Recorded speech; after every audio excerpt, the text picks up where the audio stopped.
우리 아이들이 건강하게 성장하도록 애쓰시는 세상의 모든 보호자님들, 안녕하세요. 저는 오늘 혐오 표현이 무엇인지 또 어떻게 대처할 것인지에 대해 함께 얘기 나눠볼 MC 정연이고요. 네, 저는 MC 영준입니다. 영준 씨, 네. 제가 하는 말에 혹시 어떤 문제가 있는지 맞춰보시겠어요? 네. 과거 대유행에 비해 감염 경로를 모르는 깜깜이 확진자가 늘어나고 있다. 요즘 뉴스에서도 많이 듣는 표현인데 문제가 있을까요? 네, 있습니다. 깜깜이라는 표현은 시각장애에 대한 편견이 담긴 혐오 표현일 수 있거든요. 방송에 나왔다고 해서 문제가 없다고는 할 수 없죠. 오히려 우리 사회에 그만큼 혐오 표현이 만연해 있는 건 아닐까요? 정말 그럴 수 있겠네요. 그러고 보면 일상 속의 혐오 표현이 생각보다 많은 것 같아요. 네. 그래서 우리 보호자님들이 혐오 표현의 정확한 개념과 해악, 그리고 대응 방법에 대해서 생각해보는 시간을 갖는 게 굉장히 중요합니다. 왜냐하면 왜냐하면 아이들은 어른들, 특히 자신과 함께 생활하는 보호자들의 말과 행동을 그대로 보고 듣고 따라할 수 있기 때문이에요. 네, 맞아요. 세상을 보는 첫 번째 창이라고나 할까요? 그렇죠. 자, 그럼 먼저 혐오 표현이 무엇인지 전문가의 강의를 통해 알아보도록 할게요. 네, 좋습니다. 함께 보시죠. 안녕하세요. 오늘 여러분과 혐오 표현에 관한 이야기를 함께 나누게 될 홍성수입니다. 먼저 몇 가지 사례를 보고 같이 한번 생각해 볼 시간을 갖겠습니다. 첫 번째는 쟤는 다문화야. 두 번째는 너 파란색 옷 꼭 입고 다녀야 해. 세 번째는 너 그 히잡 꼭 쓰고 다녀야 해. 네 번째는 여성들은 수학을 잘 못해. 실제 통계가 그렇다던데. 다섯 번째는 대림동은 위험한 곳이니 조심해야 돼. 자, 이 중 혐오 표현이 될 수 있는 것은 어떤 것일까요? 정답을 꼭 맞추자고 하는 것은 아니고요. 혐오 표현이 될 수 있는 이유가 무엇인지 생각해 보는 것이 중요합니다. 먼저 누군가를 다문화라고 불렀다는 것은 문제가 될까요? 사실 다문화라는 말 자체는 문제가 아닙니다. 다문화라는 말은 학술적인 용어이기도 하고요. 행정에서도 쓰이는 말입니다. 그런데 사전적 의미가 중립적이라고 하더라도 실제로는 비하적인 의미로 쓰이는 경우가 종종 있습니다. 바로 다문화라는 말이 대표적이죠. 이미 그렇게 비하적인 의미로 널리 사용되고 있는데 사전적인 의미로 문제는 없다. 이렇게 우기면 안 되겠죠. 제 차이나야 같은 말도 마찬가지입니다. 차이나 자체는 국가 이름이죠. 비하적인 의미로 쓰여서 문제이지 그 자체가 문제가 되는 것은 아닙니다. 사소한 말이니 그 정도로는 괜찮겠다라고 생각하실 수도 있는데 그게 그렇지가 않습니다. 만약 다문화나 차이나로 불리는 집단이 사회에서 차별받지 않는 집단이라면 별 문제가 안 될 수도 있습니다. 그냥 자신들의 집단을 중립적으로 지칭하는 말이구나 라고 생각을 할 겁니다. 그런데 이미 차별을 받고 있는 집단은 작은 농담에도 민감하게 반응할 수밖에 없습니다. 그런 말들이 씨앗이 돼서 사회적 차별을 낳는다는 것을 잘 알기 때문이죠. 파란색 옷을 입었다고 뭐라고 하는 건 어떨까요? 히잡을 쓰고 다닌다고 뭐라고 하는 것과 다를까요? 아니면 같을까요? 일단 옷차림을 가지고 뭐라고 하는 거니까 대략 비슷해 보입니다. 하지만 이 두 가지는 큰 차이가 있습니다. 파란색은 그냥 우연히 착용하게 된 옷의 색깔에 불과하지만 히잡은 종교적인 복장이죠. 특별한 의미가 없는 옷차림을 가지고 뭐라고 하는 거하고 종교적인 복장을 가지고 뭐라고 하는 것은 분명히 다를 겁니다. 근데 그 다른 이유를 좀 더 구체적으로 살펴볼 필요가 있습니다. 파란 옷을 입었다고 핀잔을 들으면 그냥 기분이 좀 나쁘긴 할 겁니다. 하지만 그 이상도 이하도 아니겠죠. 그런데 히잡을 썼다고 놀림을 당한다면 얘기가 조금 다릅니다. 그런 놀림을 당한 사람은 아마 이런 생각이 들 겁니다. 우리 반의 다른 친구들도 그런 생각을 하고 있지 않을까? 아까 음식점에 갔을 때 종업원도 내 옷을 유심히 보던데 좋은 의미로 쳐다본 것 같지가 않다. 내일 면접 시험이 있는데 이 옷을 입고 가도 괜찮을까? 이걸 입고 갔다가 떨어지면 어떡하지? 그러니까 이 종교 복장을 가지고 놀림을 당한 것은 단순히 일회적이고 우연적인 사건으로 여겨지지가 않는 거죠. 우리 사회의 편견이 그 친구의 말을 통해서 수면 위로 등장한 것이기 때문입니다. 이런 것도 한번 생각해 볼 필요가 있습니다. 만약 본인도 히잡을 착용하고 있는데 마찬가지로 히잡을 입은 다른 친구가 놀림을 당하고 있다면 기분이 어떨까요? 그냥 남의 일로 여겨질까요? 아니면 내 일처럼 여겨질까요? 아마 내 일처럼 여겨질 가능성이 높습니다. 히잡을 입은 사람들끼리는 어떤 집단적인 동료의식이 있는 거죠. 우리는 히잡을 입은 한 집단이고 차별받을 가능성이 있는 소수자 집단이다. 저 친구가 놀림당하는 것을 그냥 지켜보고 있다가는 언젠가는 나한테도 화살이 돌아올 수 있다. 여기서 더 나가면 그래서 저 친구가 놀림당하는 것을 강 건너 불구경하듯이 지켜봐서는 안 되겠다. 함께 싸워야겠다. 이런 생각이 드는 거죠. 그런데 파란 옷을 입은 친구들끼리는 이러한 연대의식이 있을 리가 없습니다. 여성들은 수학을 잘 못해 실제 통계가 그렇다던데 같은 말은 어떨까요? 통계적 사실이라면 이런 얘기를 해도 되는 걸까요? 사실 어떤 집단을 비하하는 것은 대부분 부정적인 이미지를 더 씌우기 위해서 거짓말, 허위사실을 이야기하는 경우가 많습니다. 5번째 사례였던 이 대림동은 위험한 곳이라는 것은 사실이 아닙니다. 이런 허위사실로 대림동에 사는 중국 동포에게 좋지 않은 이미지를 더 씌우는 것이죠. 네, 여러 가지 사례를 통해서 혐오 표현이 무엇인지 알아봤습니다. 영준 씨는 강의 내용 중에 어떤 게 기억에 남으세요? 다문화처럼 원래는 중립적인 단어라도 일상에서 비하적인 의미로 널리 쓰인다면 혐오 표현이 될 수도 있다는 거예요. 그렇군요. 저는 불평등한 사회적 여건에서 비롯된 결과를 원래 그런 것처럼 말하면 안 된다는 것도 기억에 남았어요. 그 여자는 수학을 못해! 그 말 저도 많이 듣고 자랐거든요. 듣고 보니 평소에 저도 모르게 쓰고 있던 혐오 표현이 많았던 것 같아요. 네, 맞아요. 우리 모두가 그렇죠. 중요한 건 이제부터라도 제대로 알고 실천하는 거라고 생각합니다. 네, 맞는 말씀입니다. 제대로 알기 위해서 또 준비하신 게 있다고 들었는데요. 네, 그렇습니다. 저기 무대 쪽을 한번 봐주실래요? 네. 아빠와 아이가 보이죠? 네, 아빠하고 아이인가요? 나이가 좀 있어 보이는데요. 에이, 무슨 말씀이세요? 인권초등학교에 다니는 3학년 3반 김진수 학생인데요. 그래요? 자, 아이와 아빠가 무슨 이야기를 나누고 있는지 한번 보실까요?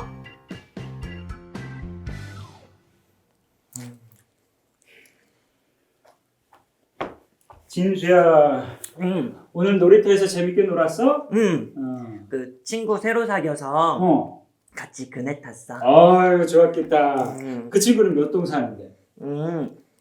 우리 아파트는 아니고 어. 그 빵집 있는 사거리 있잖아. 거기 옆에 아파트 산대. 아, 거기 임대 아파트. 우리 아파트 놀이터는 여기 사는 사람만 쓰는 건데. 그러면 어떡해? 내일도 같이 놀기로 했는데. 그럼 어디서 놀아?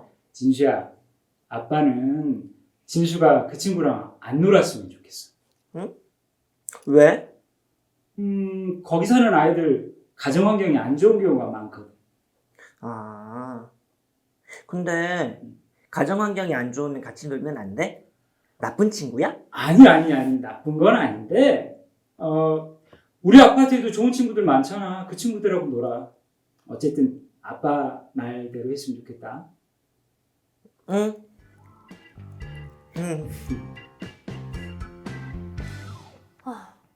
어떻게 보셨어요, 영준 씨? 아, 이거 참. 아버지께서 부정적인 선입견이 강하신 것 같아요. 임대 아파트에 사는 아이들은 가정 환경이 좋지 않다는 거 근거 없는 얘기잖아요. 그리고 아이들끼리 노는 것까지 경제적 여건을 고려해서 놀아야 하나요? 네, 그러니까요. 가장 큰 문제는 아빠가 아이에게 이런 편견을 당연하게 심어주고 있다는 거예요. 아파트 놀이터를 그 아파트 아이들만 써야 한다는 것도 그런 편견에서 나온 근거 없는 주장이잖아요. 큰일입니다. 아이 입장에서는 아빠 말이 다 옳다고 생각할 텐데요. 네. 실제로 아이들 사이에서는 사는 곳에 대해 혐오 표현을 하는 경우가 많다고 해요. 네, 알 것 같아요. 지배 형태와 거지라는 말을 합성한 그런 표현들. 저도 들어본 것 같아요. 네. 아이들이 경제적인 상황을 기준으로 구분을 짓고 놀리기까지 하니 그 대상이 되는 아이는 아무래도 커다란 상처를 받겠죠. 아이는 어른들의 모습을 보면서 삶에 대한 가치관을 만들어가죠. 그래서 보호자의 역할이 정말 중요해요. 네, 맞습니다. 먼저 보호자 자신이 스스로를 돌아봐야 하고요. 또 아이들이 무심코 혐오 표현을 사용하지는 않는지 잘 살펴봐야겠어요. 네. 이렇게 사례를 보니까 혐오 표현의 폐해가 실감이 나기도 하고 걱정도 되는데요. 정현 씨. 네. 혐오 표현으로 인해서 발생할 수 있는 문제들에 대해서 좀 더 자세히 알려주시겠어요? 물론이죠. 혐오 표현의 개념과 문제점에 대해서 자세히 한번 알아보겠습니다. 그럼 보시죠. 앞에서는 혐오 표현에 관한 몇 가지 사례를 살펴봤고요. 이제부터는 혐오 표현 개념으로 본격적으로 들어가 보도록 하겠습니다. 혐오 표현은 어떤 집단에 대한 편견을 유포하거나 차별 폭력을 선동하는 행위를 뜻합니다. 결국 혐오 표현은 이렇게 차별을 조장하는 또는 강화하는 효과를 갖게 된다는 것이 중요합니다. 그것이 혐오 표현을 단순한 욕설하고 구분짓는 중요한 지점이죠. 이런 점을 고려하면 혐오 표현은 보통 이렇게 정의될 수 있습니다. 성별, 장애, 종교, 나이, 출신 지역, 인종, 성적 지향 등을 이유로 어떤 개인이나 집단에게 다음과 같은 행위를 함으로써 차별을 정당화, 조장, 강화하는 효과를 갖는 표현. 그리고 두 가지 방법으로는 모욕, 비하, 멸시, 위협이 있고요. 이것은 어떤 집단에 대해서 부정적인 편견을 드러내거나 혐오스러운 것에 비유하여 모욕, 비하, 멸시하거나 욕설 등으로 위협하는 행위를 뜻합니다. 두 번째 방법은 차별 폭력의 선정과 선동인데요. 차별과 폭력을 부추기거나 야기하는 행위를 뜻합니다. 자, 하나하나 좀 살펴보면요. 이 성별, 장애, 종교, 나이, 출신, 지역, 인종, 성적 지향 등을 이유로 라고 되어 있는 것은 보통 차별금지 사유라고 합니다. 혐오 표현은 이러한 차별금지 사유로 구분되는 개인이나 집단을 대상으로 삼습니다. 혐오 표현을 하는 방법 아까 두 가지로 말씀드렸는데요. 첫 번째는 모욕, 비하, 멸시, 위협이고 또 하나는 차별이나 폭력의 선전, 선동이었죠. 앞에서 본 여러 사례들은 비하나 멸시에 해당하는 혐오 표현이라고 할 수 있습니다.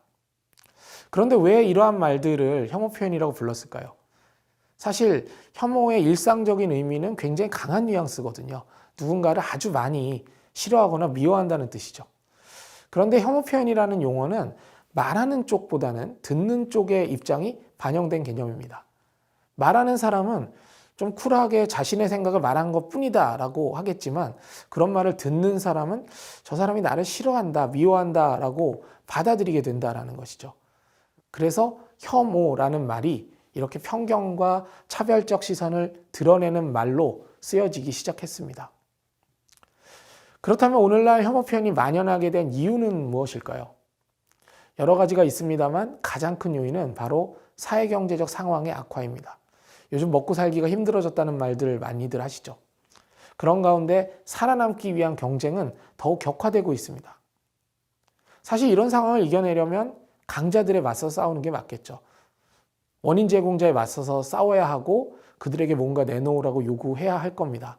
그런데 안타깝게도 현실은 정반대로 나타나는 경우가 많습니다. 오히려 사회에서 더 약한 자들을 공격하는 거죠. 약자들이 조금이라도 더 가져가지 못하도록 악착같이 자기 것을 지키려고 하고 더 나아가서 현재 자신이 처해 있는 어려움을 약자들에게 책임을 돌리기도 합니다.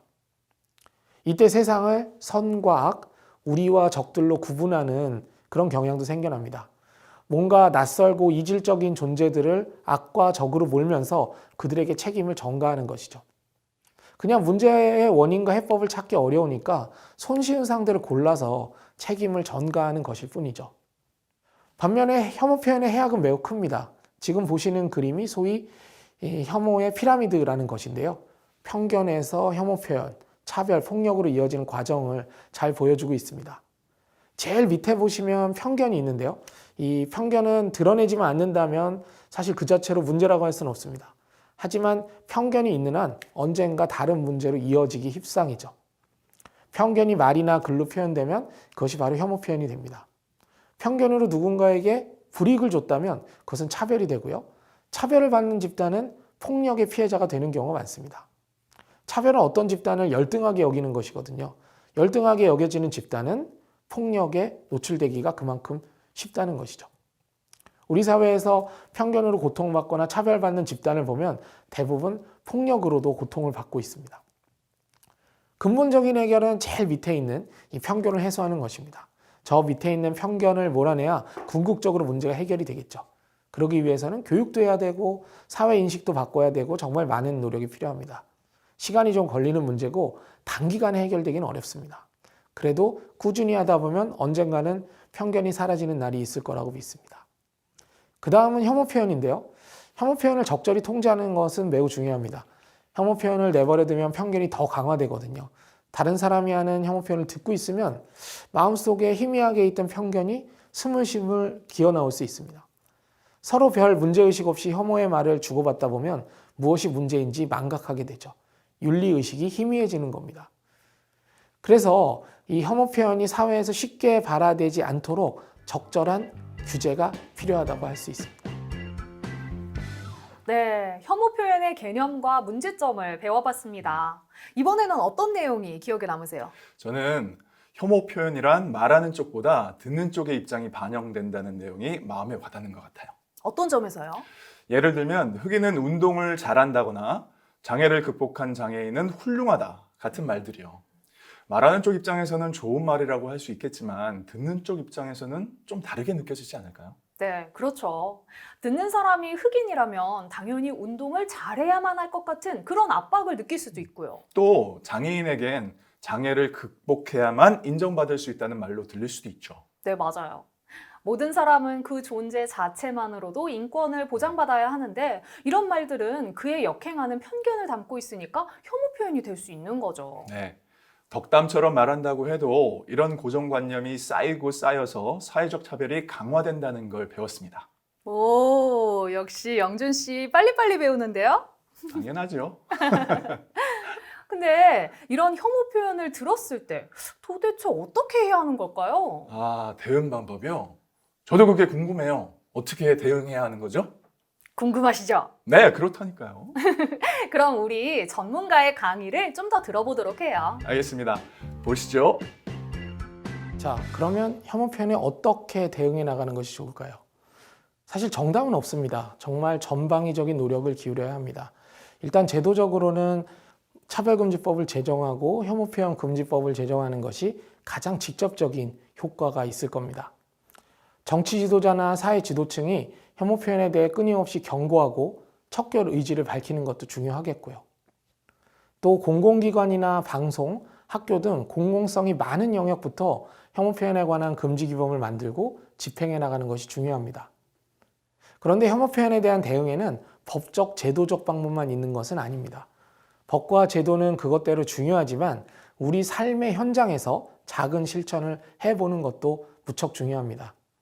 사실 가볍게 편견을 드러내는 말을 일일이 하나하나 다 규제하고 다 처벌할 수는 없습니다. 어떤 경우는 그 말이 발화되는 즉시 주위 사람들이 적극적으로 개입해서 효과적으로 제압할 수 있는 경우도 많습니다. 예를 들어 친구가 어떤 집단에 대해 부정적인 편견을 드러내는 말을 했다고 했을 때 옆에 있는 친구들은 어떤 행동을 하는 게 좋을까요? 가장 나쁜 경우는 동조하는 거겠죠. 거드는 겁니다. 두 번째로 나쁜 경우는 동조하는 것까지는 아니지만 침묵하는 겁니다. 이 침묵은 동조하는 것만큼 나쁘지는 않을지 몰라도 침묵하는 것은 결국 문제를 방치하는 것이고 그렇게 되면 문제는 계속 반복될 수밖에 없습니다. 그렇다면 무언가 적극적인 대응이 필요하겠죠. 일단 혐오 표현의 대상이 된 개인이나 집단을 보호하는 것이 중요합니다. 경우에 따라서는 말한 사람과 또 피해를 당한 사람을 분리할 필요도 있고요. 그렇지는 않더라도 나는 저런 말에 동조하지 않는다라는 점을 분명히 해야 합니다. 아까 혐오 표현 피해자의 두려움이 이런 거라고 말씀드렸잖아요. 다른 친구들도 저렇게 생각하는 거 아닐까? 그렇다면 그에 대한 대응은 그렇지 않다. 우리는 저 나쁜 말에 동조하고 있지 않다라는 것을 적극적으로 보여주는 것이 필요한 거죠. 그 다음은 혐오 표현을 한 사람에게 적극적인 항의 표시를 하는 것도 중요합니다. 그 말은 잘못된 것이다 라고 분명히 말하고 사과를 받거나 재발 방지 약속을 받으면 더욱 좋겠죠. 그렇게 해서 다시는 그런 말이 발화되지 않는다면 일단 문제가 해결될 것이나 다름없을 것입니다.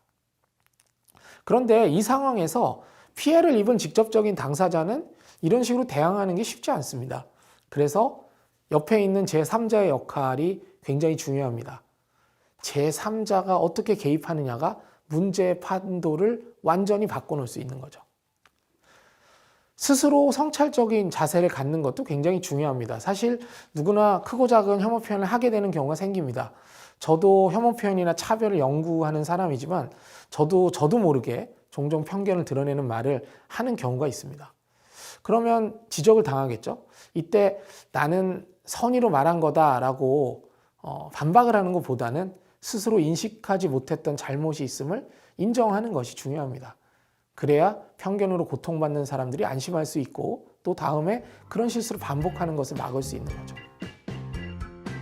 네, 혐오 표현의 대응 방법에 대해 알아봤습니다. 앞서 본 대로 차별금지법 같은 제도적인 방법도 추진되어야겠지만 무엇보다 일상 속에서의 작은 실천이 중요하겠죠. 네, 적극적인 대응을 통해서 혐오 표현에 맞서야겠어요. 제3자인 목격자 입장에서는 동조하거나 침묵하지 않고 피해 당사자도 적극적인 항의 표시를 하고 발화자 본인도 스스로 성찰해보는 게 중요하다는 걸 알았어요. 네, 맞아요. 보호자분들께서는 혐오 표현이 무엇인지 정확히 알아서 스스로 그런 표현을 쓰지 않고 아이들에게도 그 내용을 알려주는 선생님이 돼야겠죠? 우리 아이도 언제든 혐오 표현을 당하는 입장이 될 수도 있고 그때 어떻게 대응해야 하는지 알고 있어야 하니까요.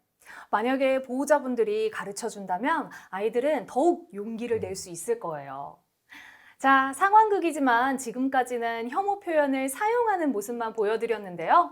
이번에는 혐오 표현에 적극적으로 개입해서 대응하는 모습을 한번 보도록 하겠습니다. 네, 좋습니다. 함께 보시죠.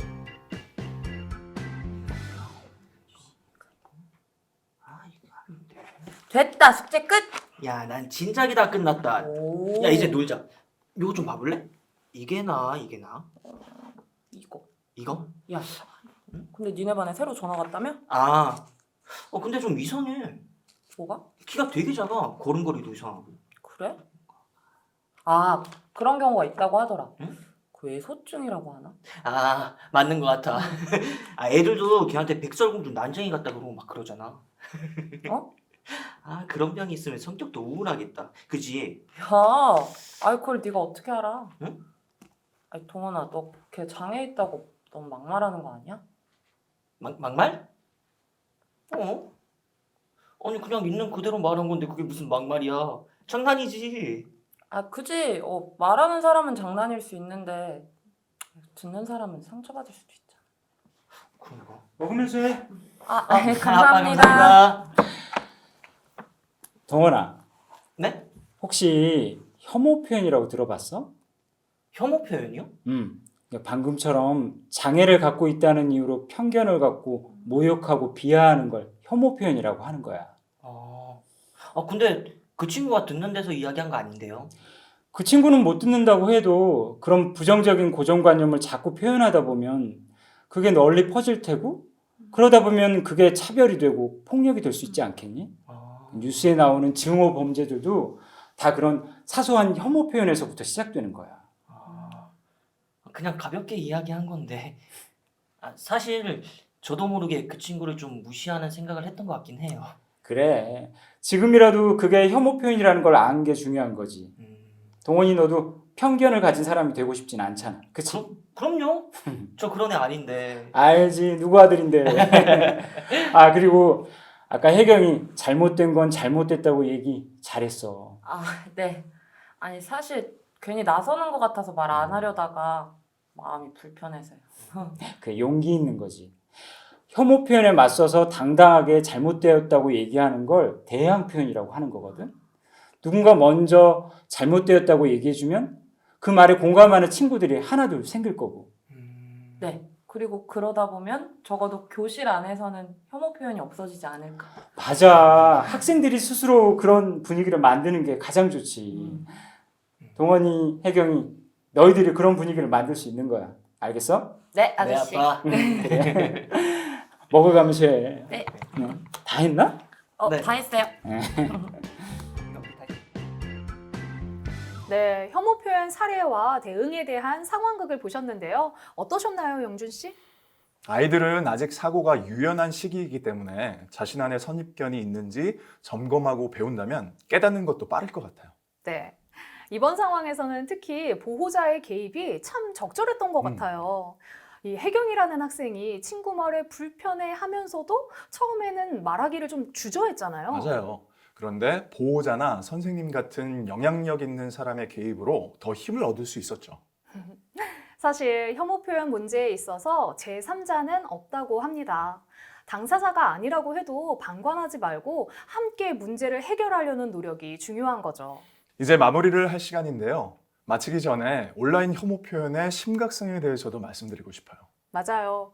코로나19 이후로 날이 갈수록 심각해지고 있죠. 얼른 말씀해 주세요. 네. 조사에 따르면 온라인 혐오 표현을 접했을 때 소극적으로 대처하는 모습이 보여지는데요. 우리가 좀 더 용기를 가지고 적극적으로 대응해야 한다고 생각해요. 네, 맞아요. 용기를 가져야죠. 처음에는 대항 표현을 말하는 사람이 고립될 수 있지만 여러 사람이 함께 말하기를 한다면 점차 혐오 표현을 하는 사람이 고립될 거니까요. 맞습니다. 별일 아니라고 넘기다 보면 그 수위는 더욱 높아지고 갈등이나 폭력으로 이어질 수 있기 때문에 사회적으로도 큰 위험을 초래하게 되겠죠. 먼저 내 안의 편견과 선입견을 들여다보고 깨닫는 일이 혐오 범죄로 이어지는 고리를 끊는 첫 단계가 될 것 같아요. 편견보다 선입견이 더 무섭다는 말 들어보셨어요? 네, 들어본 것 같아요. 언론 보도나 온라인 등을 통해서 우리 아이들에게 부정적인 고정관념이나 선입견이 생길 수 있습니다. 이런 선입견을 줄이기 위해서는 사회적인 관계를 확장해야 한다고 해요. 새로운 경험을 하고 새로운 사람들에게 더 개방적일수록 사회적 관계를 확장해 나갈 수 있을 것 같습니다. 사람은 누구나 소수자성을 가질 수 있어요. 더불어 지낼 때 혐오가 사라진다고 생각합니다. 네, 맞습니다. 보호자님들께 당부드리고 싶은 말은 아이들이 친구들과 더불어 지낼 수 있도록 서로 좋은 영향력을 끼칠 수 있도록 인생의 롤모델이 돼주시면 어떨까요? 네, 어린이는 어른의 거울이라고 하잖아요. 그렇죠. 바로 그거예요. 지금까지 혐오 표현의 개념과 사례, 대응 방법에 대해 알아봤습니다. 오늘 이 시간이 보호자님들의 작은 실천으로 이어지는 기회가 되길 바라봅니다. 네, 그럼 함께 해주신 보호자 여러분, 감사합니다.